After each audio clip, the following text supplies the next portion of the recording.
Hi everyone, today we're going to talk about why ADHD business stress hits different. You've read the advice: meditate, take breaks, practice gratitude, go for a walk, and maybe you've tried it, maybe it even helped for like 11 minutes. And then the inbox loaded and you were right back in that stress. Here's what nobody tells you. The generic stress management playbook was not written for your brain. And if you've been trying to follow it and wondering why it's not sticking, it's not a discipline problem, it's a design problem, not designed for your brain. Hi, if you don't know me, I am Shannon Schroeder, the F-Bomb coach, and I help ADHD women build sustainable systems for their businesses and their lives.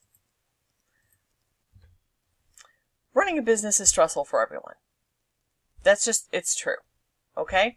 Why? Because we have things like inconsistent income, you're wearing every hat. If you're a solopreneur, you're doing it all, right? You have to make decisions without a manager that you can run them by.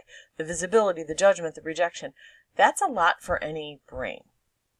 Okay? ADHD brains are carrying all of that, plus extras that don't show up for regular business owners. And this matters because sometimes our community can feel like we're complaining or making excuses when we say it's just harder. But it's being accurate. The same stressors hit differently when you're also managing executive function variability, rejection sensitivity, emotional dysregulation, time blindness, and a nervous system that is often already running before the workday starts. We're not starting the same baseline as a neurotypical entrepreneur, and the recovery doesn't look the same either. So I want you to be aware of this, and it's okay, and you should own it, and you don't have to listen to those who are like, oh, but we all feel that. It's not the same. What makes ADHD stress different? Emotional intensity. Because when you feel things, it happens fast, and it's big, and oftentimes a lot all at once.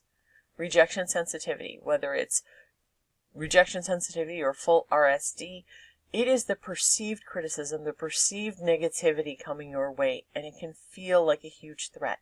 Executive function variability. We know that there are good days, there are bad days, there are some days when your brain feels offline. Nervous system dysregulation. Your baseline is often higher than other people. I don't know why that got cut off on my slide. This isn't about throwing yourself a pity party like, oh my gosh, I have all these negative things happening to me. This is about understanding how it's different for you so that you can stop using the wrong tools to navigate it and start finding the right ones. So let's look at these. Emotional intensity. This is exhausting in a way that's hard to explain to people who don't experience it. It's not that you're being dramatic, it's that your brain processes emotional information differently. There's less buffering between the stimulus, the cause, and the response, your reaction. For business owners, this means that stress doesn't stay contained to the stressor. One bad email can color your whole day. One negative comment can make you question your entire offer. And the dopamine hit from a launch can send you into hyperfocus and the next shiny idea before you finish the one you started. You go all in on lots of things, whether it's good or bad. It hits hard, and understanding this is the first step to working with it instead of letting it drag you around. Rejection sensitivity. This one is worth sitting with because so much of what we call avoidance or procrastination in business is actually rejection sensitivity doing its thing. You're not afraid of the work. You're afraid of the rejection that might come after the work, and your brain has learned that if you don't try, you can't be rejected. It feels safer, but it's not a good business strategy. It makes complete sense as a survival response. The key here is recognizing that the pain of anticipated rejection is just as real to your brain as actual rejection. Your brain sees it the same. You can learn to move through it without letting it make all of your decisions. Executive function variability. That's why we're here, right? Why you're watching all these videos. This is why just push through it doesn't work the way it does for neurotypicals. When your executive function is depleted, you're not just tired, you're running on reduced access to the cognitive tools you need to run your business. Decision making gets harder. Starting things gets harder. Finishing things gets harder. And then the inner critic shows up and calls it laziness. It's not laziness, it's a capacity issue. You don't have the bandwidth to be able to do the things. And managing a business with variable executive function means that you need a system and strategies that account for high capacity and low capacity days, not just what an average day should be. Now let's talk about that higher baseline. Think of it like this. Imagine that everyone starts the day with a full stress bucket. A neurotypical person starts with a bucket that's like 20% full. Some people with ADHD are starting with 60 or 70% before you've done any work. You have less capacity for additional stress, not because you're weaker, but because you're already carrying more in that bucket. This is why self-care isn't a luxury, it's infrastructure. It's not a bubble bath and journaling. It's managing your baseline so that you have capacity left for when the business gets hard, because it's going to get hard. So why generic stress advice doesn't stick? You know the advice. Meditate, exercise, sleep 8 hours, journal, disconnect. These are all useful things, but it doesn't really work for ADHD brains. The tools aren't wrong, they're just not the whole picture. I'm not telling you to throw out your meditation app. If it works, you keep it. Some of these might work for you. I talk about doing some of them because they might work. But if you've tried every wellness tool and you still feel like you can't get a handle on your stress response, the problem probably isn't willpower. It might be that those tools were designed around a nervous system that regulates differently than yours. ADHD stress recovery often needs to be faster, more physical, more sensory, more social, more flexible than the standard advice calls for. So let's talk about what that might look like.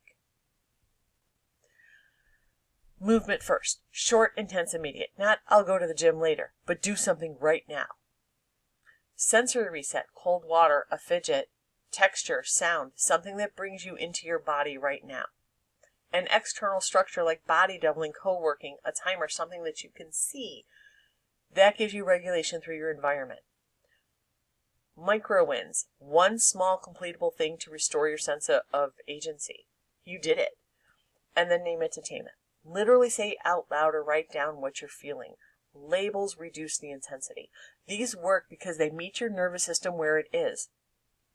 You're dysregulated right now. You need something immediate, something physical, something that doesn't require you to first get calm enough to start getting calm.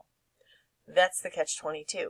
How can you meditate because that's going to make you calm if you're not calm? If you sit down to meditate when you're dysregulated, your brain's all over the place. You're not meditating.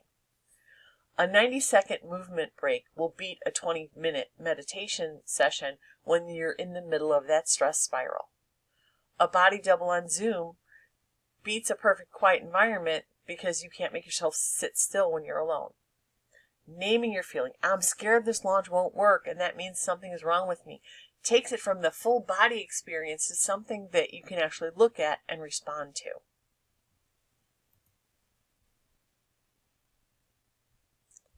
Building a stress response plan before you need it. This is the move that changes everything, because when you're in the middle of a stress spiral, you can't think clearly about what's going to help. That's the nature of dysregulation. Dysregulation takes your problem solving offline, but if you, when you are regulated, create a list, then the current you, the dysregulated you, just has to follow it. You're taking that decision making out of it. So it's like a fire drill.